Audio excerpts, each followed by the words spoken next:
नमस्कार। आज हम बात कर रहे हैं पीरियड एक्ने की।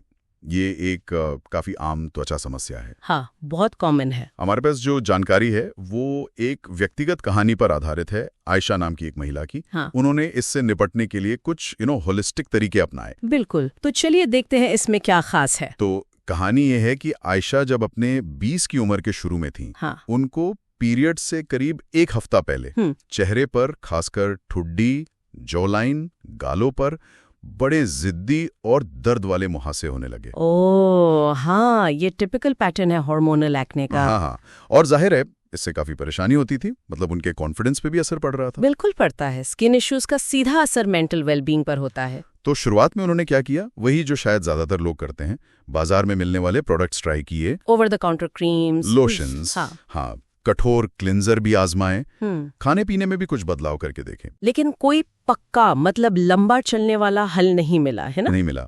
तब उन्हें एहसास हुआ कि शायद ये सिर्फ ऊपर ऊपर की बात नहीं है, सिर्फ बाहरी इलाज काफी नहीं है। हाँ, और यहीं से मेरे ख्याल से कहानी इंटरेस्टिंग होती है। अच्छा। आयशा ने अपनी लाइफस्टाइल और त्वचा के बीच के संबंध को समझना शुरू किया, खास तौर पर तनाव और एक्ने का कनेक्शन। उन्हें ये महसूस हुआ कि ये सिर्फ स्किन की सतह का मुद्दा नहीं है, बल्कि अंदर कुछ गड़बड़ है, आंतरिक संतुलन का प्रतिबिंब है ये। ओके, तो मतलब उन्होंने जड़ तक जाने की कोशिश की। बिल्कुल। तो स्रोत के मुताबिक उन्होंने क्या तरीके अपनाए, फिर क्या किया उन्होंने? हाँ, तो स्रोत बताता है कि उन्होंने 4 मुख्य समग्र रणनीतियां अपनाई, होलिस्टिक अप्रोच जिसे कहते हैं। 4, ओके। पहला था सौम्य स्किन केयर, मतलब जो हार्श तेज प्रोडक्ट्स थे उनको हटाया। अच्छा। उनकी जगह हल्के क्लेंजर्स इस्तेमाल किए और ऐसे मॉइस्चराइजर जो स्किन के पोर्स बंद ना करें, नॉन कॉमिडोजेनिक।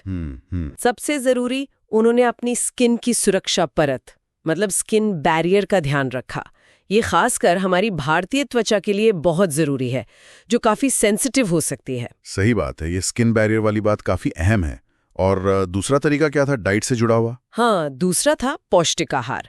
उन्होंने पैकेट वाले खाने, प्रोसेस्ड चीजों की जगह ताजे फल, सब्जियां, मेवे, बीज मतलब संपूर्ण खाद्य पदार्थों पर ध्यान दिया। नेचुरल खाना। बिल्कुल। और खासकर पीरियड्स आने से पहले वाले हफ्ते में उन्होंने प्रोसेस्ड फूड और ज्यादा चीनी खाने पर कंट्रोल किया। ये मुश्किल होता होगा। हाँ, पर उन्होंने कोशिश की। और पानी खूब पीना, ये भी बहुत जरूरी था। छोटी छोटी चीजें हैं पर असर करती हैं। ये तो समझ आता है। और तनाव का क्या? आपने कहा था कि उन्होंने स्ट्रेस और एक्ने का कनेक्शन समझा था। हाँ, बिल्कुल। तीसरा पॉइंट था तनाव प्रबंधन। आयशा ने ये नोटिस किया कि जब भी वो ज्यादा स्ट्रेस में होती थी, मुहासे बढ़ जाते थे। अच्छा, ये तो कई लोग महसूस करते हैं। हाँ, तो उन्होंने क्या किया?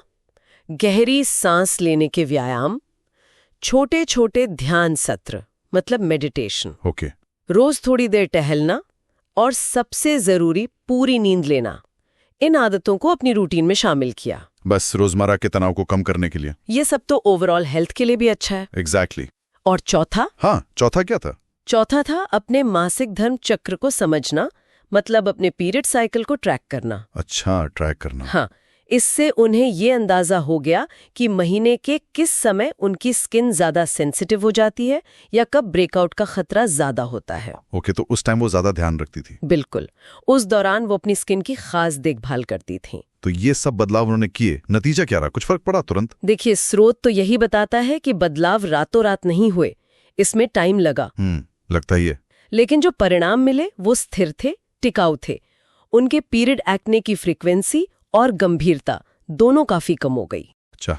और अगर मुहासे होते भी थे तो वो छोटे होते थे और जल्दी ठीक हो जाते थे। ये तो बड़ी राहत की बात है। और शायद सबसे महत्वपूर्ण बात ये थी कि उनका आत्मविश्वास वापस आ गया। ये हुई ना बात। ये दिलचस्प है। मतलब सिर्फ बाहरी इलाज पर निर्भर रहने के बजाय बिल्कुल अंदरूनी सेहत, खानपान, तनाव का लेवल, हार्मोन साइकिल, इन सब पर एक साथ काम करने से असल फायदा हुआ। बिल्कुल। आयशा का अनुभव इसी बड़ी तस्वीर की ओर इशारा करता है। हमारी जीवन शैली, हमारा स्ट्रेस लेवल, हमारा खान पान और हमारी त्वचा का स्वास्थ्य, ये सब आपस में गहरे जुड़े हुए हैं। स्रोत में आयुर्वेद का भी हल्का सा जिक्र है, जैसे प्रकृति और दोष का कॉन्सेप्ट। हाँ, सुना है। स्रोत कहता है कि ये सिद्धांत शायद ऐसी चिंताओं को समझने और मैनेज करने में और गहरी अंतर्दृष्टि दे सकते हैं। ये दिखाता है कि सिर्फ लक्षणों पर काम करने से बेहतर है कि पूरी सेहत को ध्यान में रखा जाए। वो होलिस्टिक नजरिया कितना पावरफुल हो सकता है। तो इस सारी जानकारी से मुख्य बात यही निकलती है कि पीरियड एक्ने जैसी समस्याओं के लिए शरीर जो सिग्नल दे रहा है उसे सुनना बहुत जरूरी है।